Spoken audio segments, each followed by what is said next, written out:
Well, on the 1st of February, I had introduced the notion that I wanted to do a 10th year anniversary remembrance of building the 20 mule team Borax Wagons. Well, this is now the 1st of March, so by this time 10 years ago, we were a month into getting this project going. And I haven't introduced to you any specifics about the man that came in to help me do this project, and his name was Calvin. Well, he contacted me in the fall of 2014, so I had already been in touch with the Death Valley Conservancy and kind of knew that this project was going to go. So I knew I was going to need some help. Well, there's a story behind Calvin. Calvin was a young man who was raised on a farm in central North Dakota, and he was raised around machinery and haying and farming, and they ran some cows as a family operation. Well, when he graduated from high school, he went to school as a machinist, and then he worked for 10 years in Fargo, North Dakota for Case IH. And how things happen so often these days, he met a gal online from this area, and after the course of events, they ended up getting married and moved to the Red Lodge area. Well, he worked for a weed spray company in Roberts for that summer.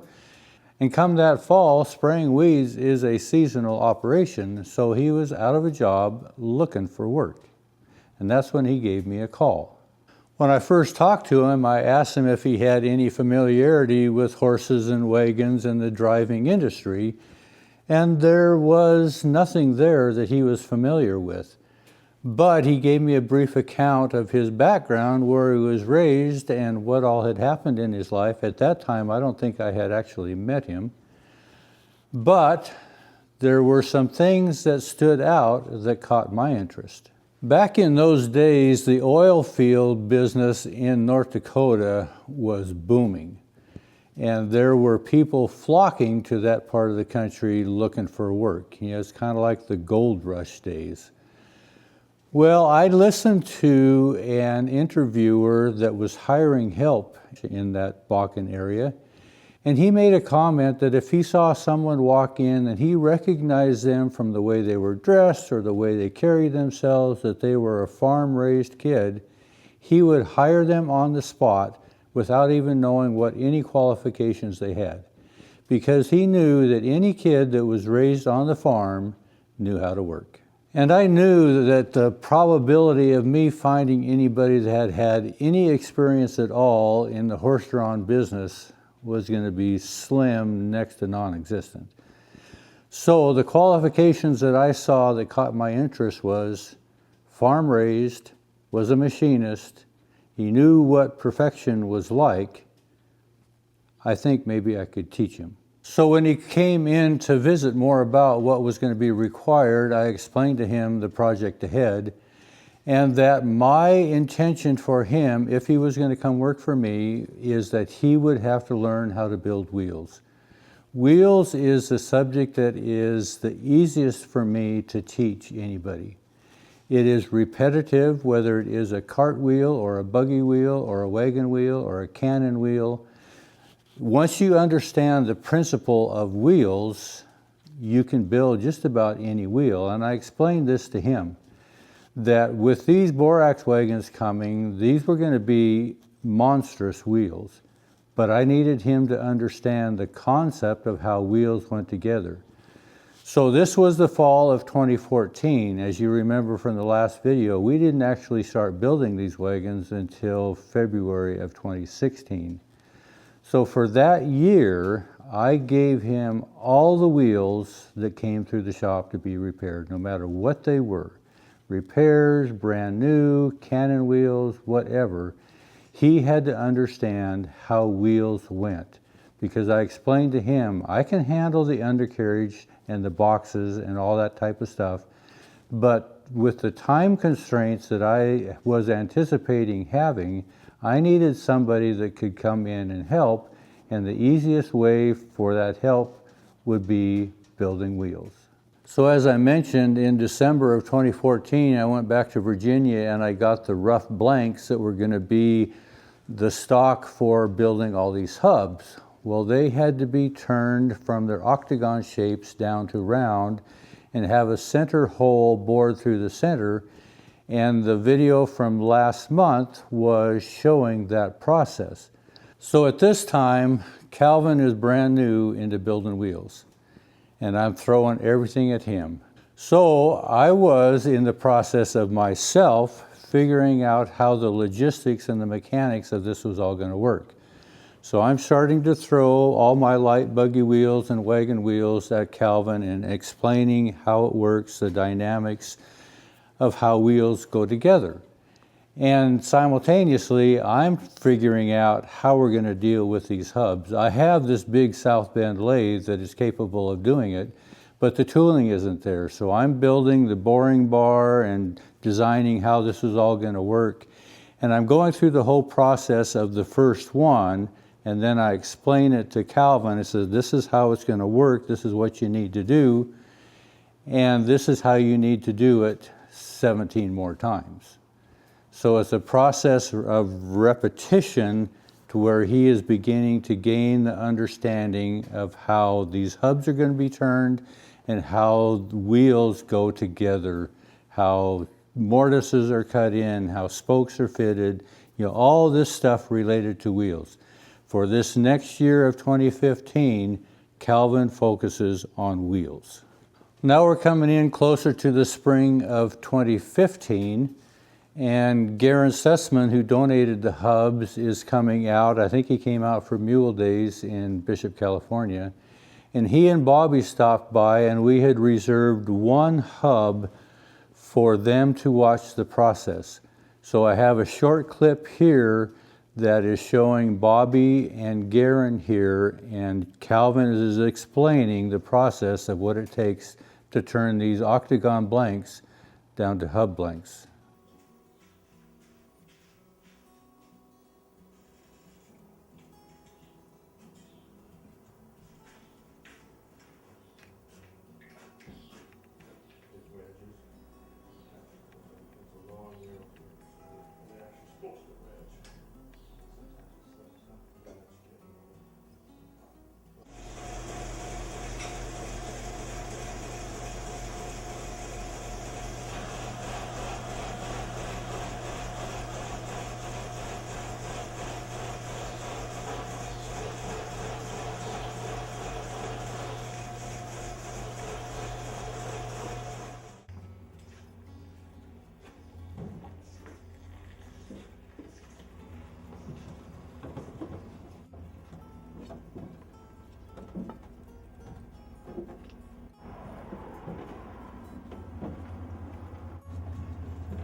You can see that 10 hubs make a full load.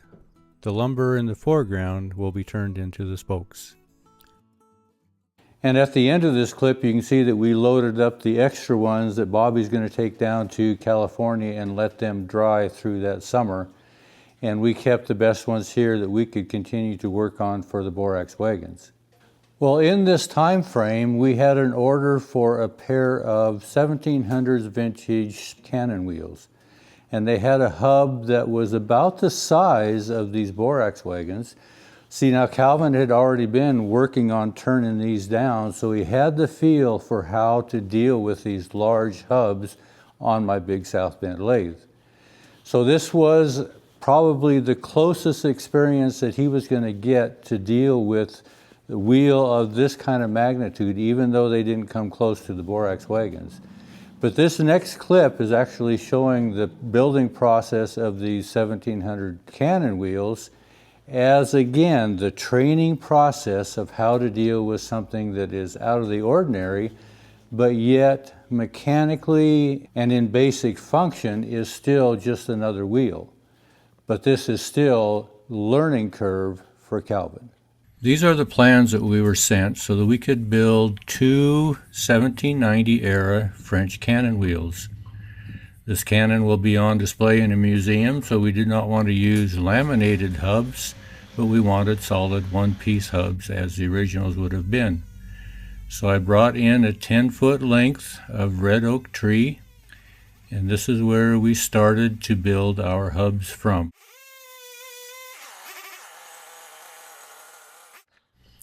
I then found the center of the hub and marked off that which was out of round. So we took the chainsaw and we cut off the excess so that when these hubs were finished, they would be actually centered around the core center of the tree itself.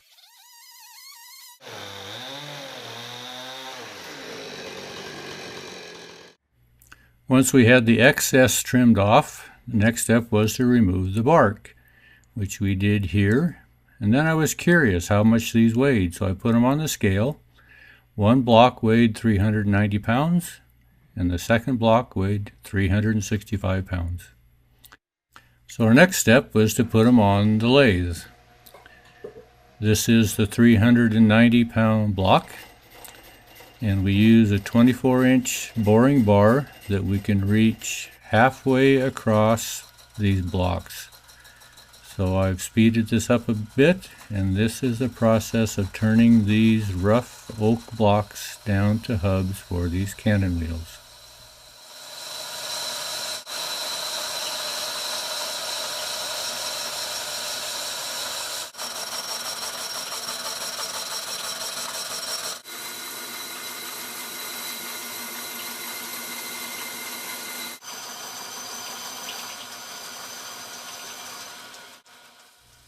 What we're marking here is where the steps need to be in the contours of the hub.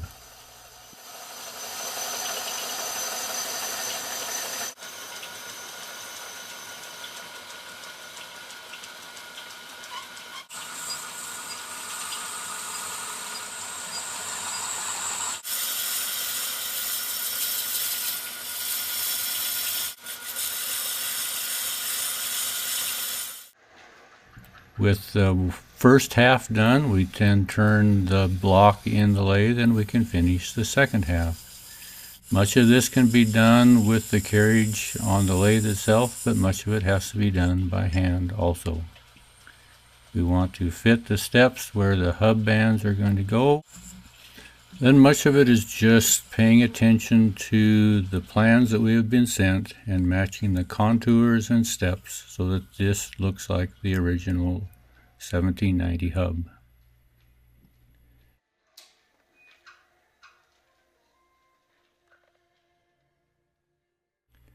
Because of the weight of these large hubs, the mortising jig that we have is designed to accommodate a donut on the end of these hubs. It makes them more secure in the mortising jig. Then we go to the mortising machine and begin to mortise out where the spokes will fit into this hub.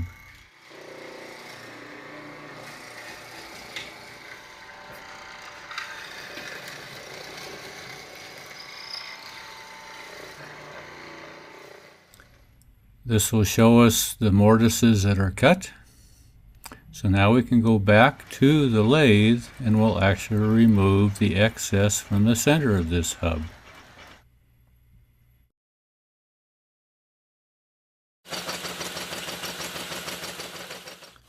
Because these hubs have such a high moisture content, we're going to put them into a tank under 70 pounds of pressure in a mixture of ethylene glycol. These will actually help these hubs become stable and help minimize any shrinkage that might occur.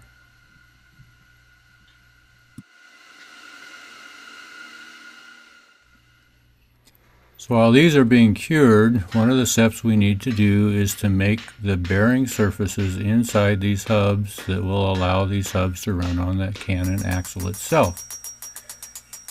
These do not have boxings like an American style wheel would have, but these have two rings that fit, one on the inside, one on the outside of the hub. These are what will run on the cannon axle.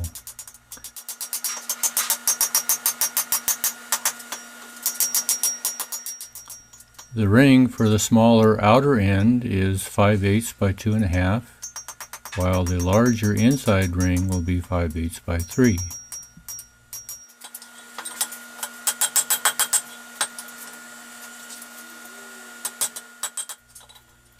While I started these on my smaller 160-pound anvil, I actually like the larger horn of my 217-pound anvil to finish out the curves where these two come together.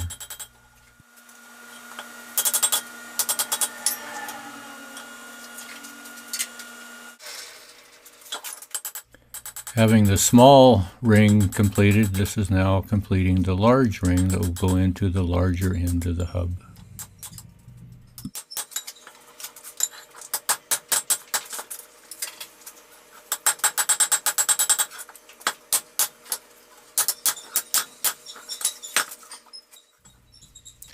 Once I have these completed, I'm going to weld them to the circumference length that I need, and then I'm going to put them on the mandrel and try to make them as round as possible.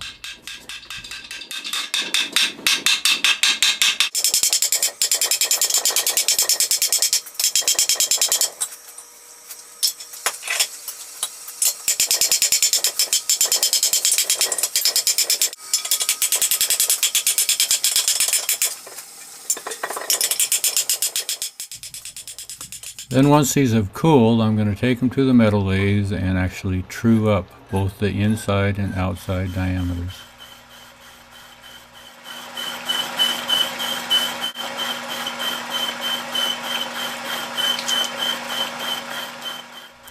While the outside diameter is lathe true, the inside diameter has a 1-degree taper to match the axle spindle.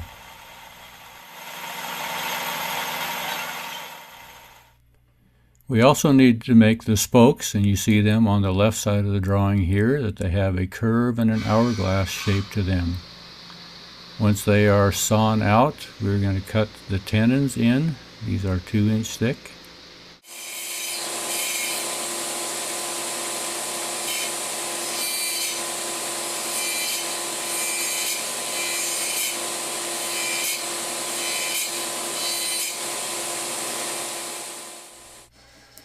And then we need to put the hourglass shape into the sides of these spokes, and we'll bandsaw these in to get them kind of roughed in.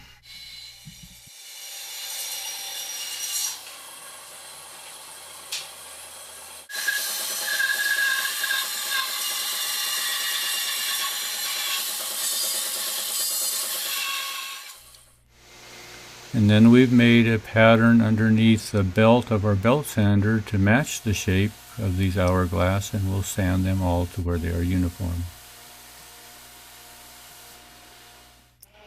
Now the fellies don't have a round mortise in them for a common style of a spoke, but they have a rectangular mortise. So we are removing the bulk of the wood with a round wood bit, as you can see here where the spokes will go, but then we're going to take them to the mortising machine and actually straighten them up, cut them rectangular that will match the tenons on the spokes.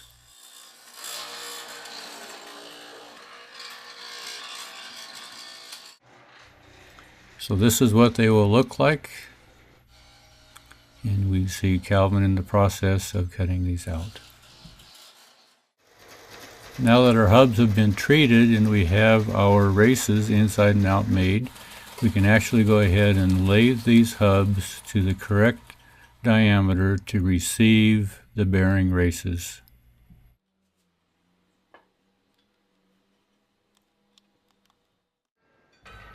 The next step is to make the hub bands and get them all set onto the hub, so that when we drive the spokes and put the bearing races in, the hubs will be secure.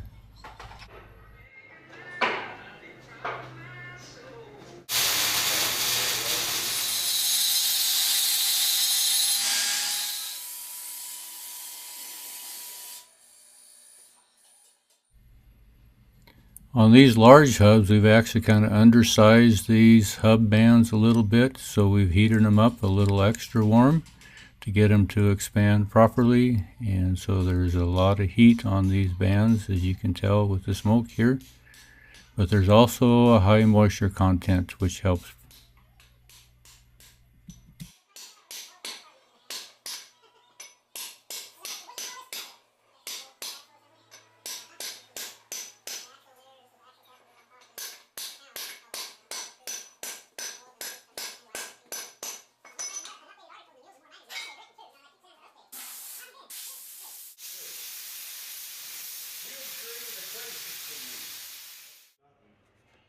Now that we have the hub bands on, we can go ahead and press the bearing surfaces in.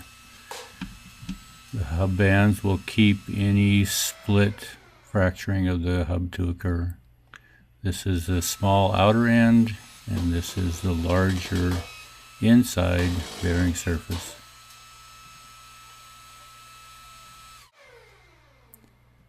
These rings are now what will run on the spindle itself of the cannon axle. Now that the hubs are built, the spokes are prepared, the fellies are built, we can go ahead and start to assemble the spokes into the hub. And here you can see the unique style of spoke on these French cannon wheels. So this just continues to be a process of spoke by spoke, fitting them into place, putting each felly section on 2 spokes. The fellies are made out of 4-inch thick ash. The spokes also are made out of 4-inch thick ash.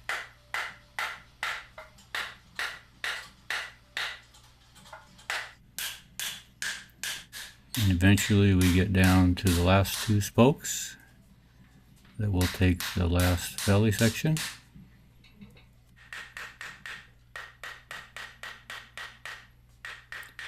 And they almost look like a flower with this style of spokes.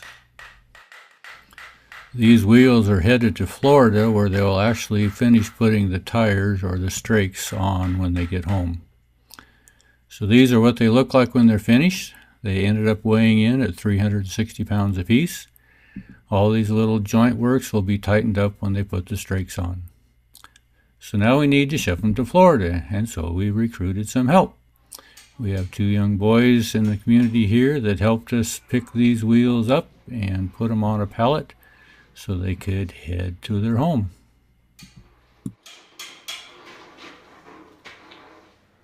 A little more. There you go.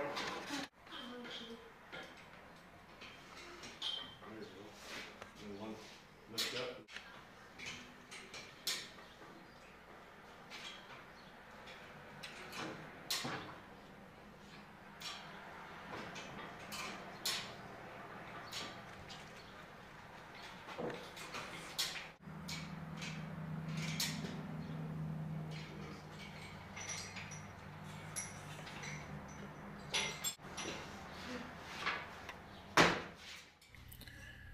This is where the wheels are now. They're in Yorktown in the museum with this 24-pound cannon on them.